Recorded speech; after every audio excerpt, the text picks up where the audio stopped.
Great to have you with us. Now, Ghana's High Commissioner to South Africa, George Ayisi Boateng, has, after several calls, unreservedly retracted and apologized for his unfortunate comments that he will prioritize NPP members over others. In a statement, Mr. Ayisi Boateng said his comments were unfortunate and undiplomatic. Mr. Ayisi Boateng is reported to have told members of the Tertiary Students Confederacy Network, TESCON, of the NPP that some people are more Ghanaian than others.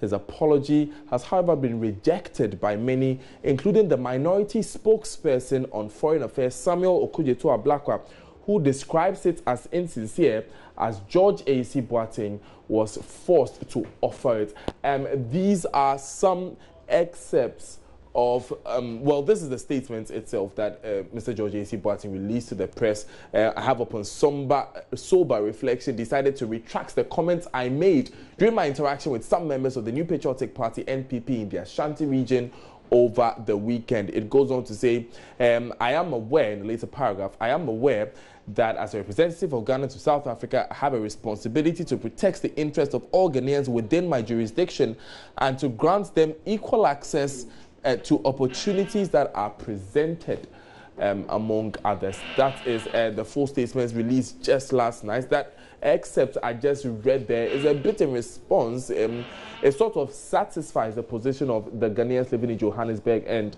surrounding areas, Gajosa, who was expecting the president and the presidency to ensure that there are clear lines drawn. And Mr. Ayisi Boateng is educated on when he's speaking as a politician and as a diplomat. He says that as a diplomat, as an ambassador, he is to ensure that the interests of all Ghanaians are served. He says, I regret the effect of my speech delivered to the young party members, which has generated public outcry.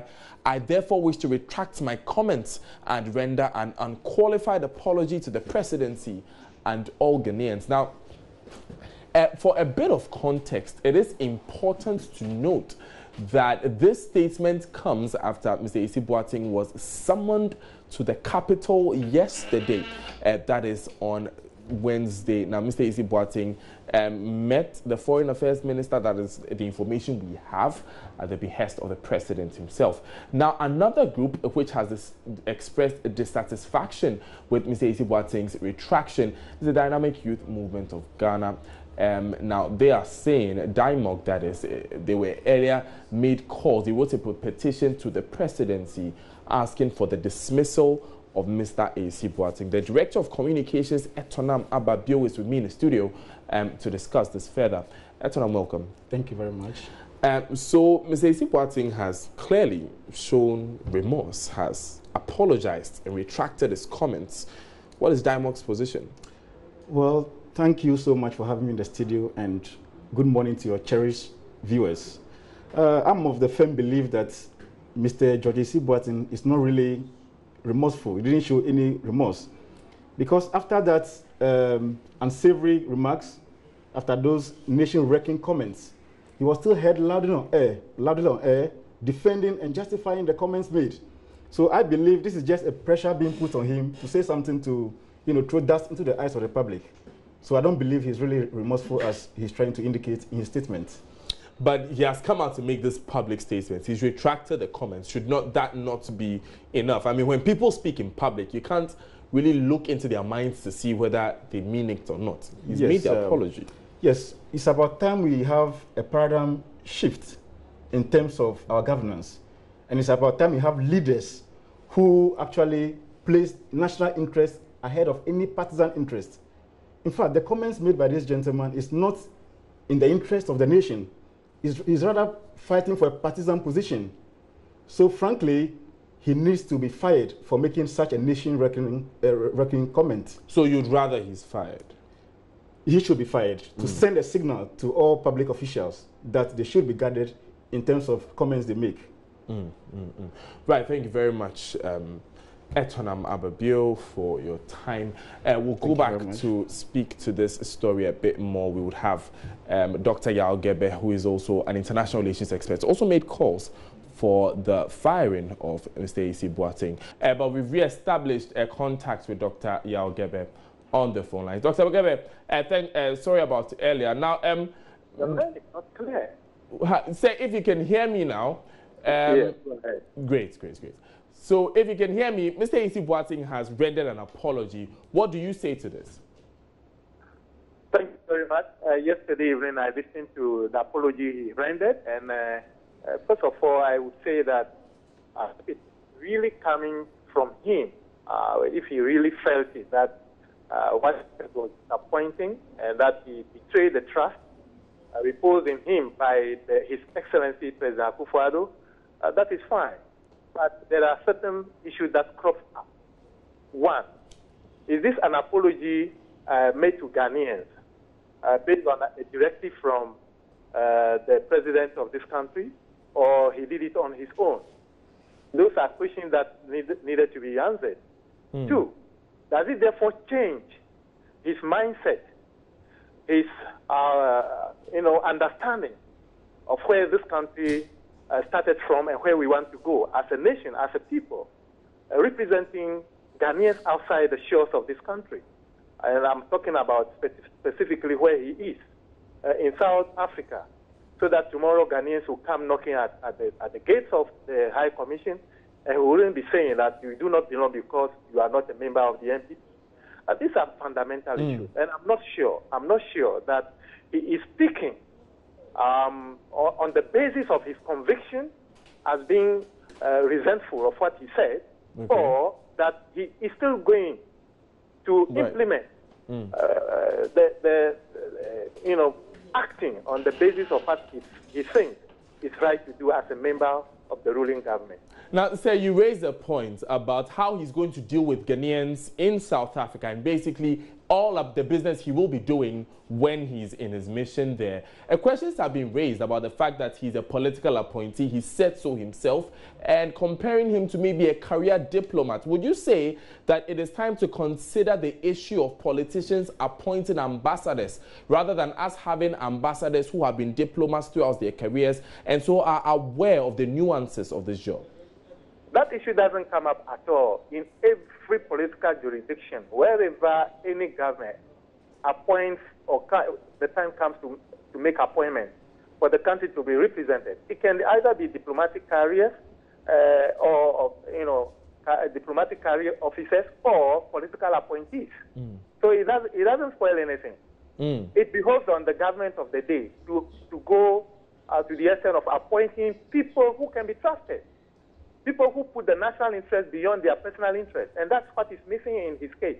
His personal interests, his personal idiosyncrasies are more than that exceed the policy framework of the government of which he is part of. And of course, I don't know whether that is the policy of the ruling government. So these are issues.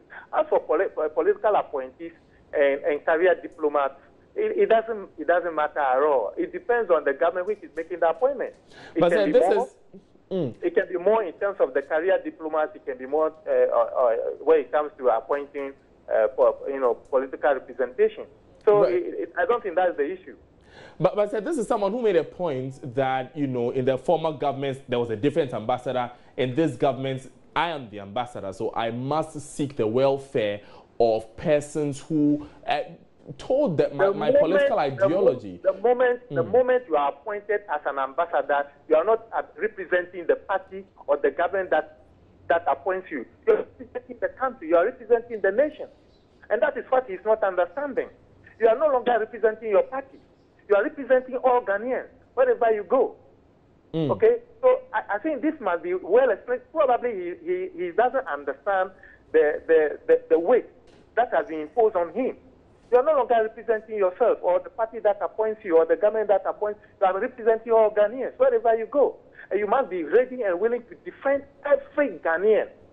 So they say the position he took, that he will first and foremost, to the benefit of members of the ruling government, the NPP first and foremost, it doesn't wash at all. Right.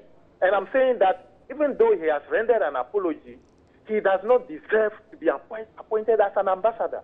He can tell all these Ghanaians, but he will go and do a different thing altogether.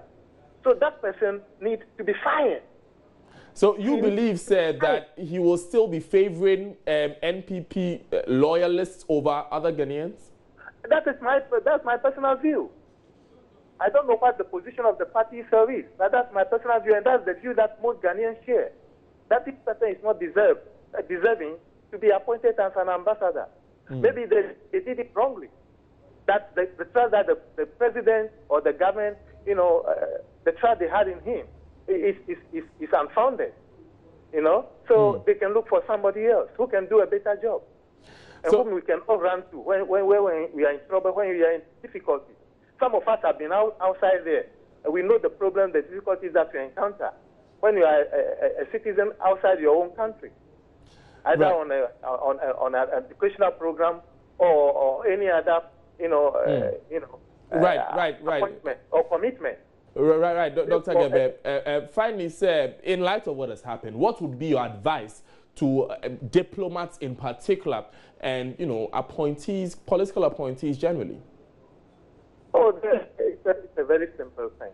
And I think I have made it already. I've made that point already.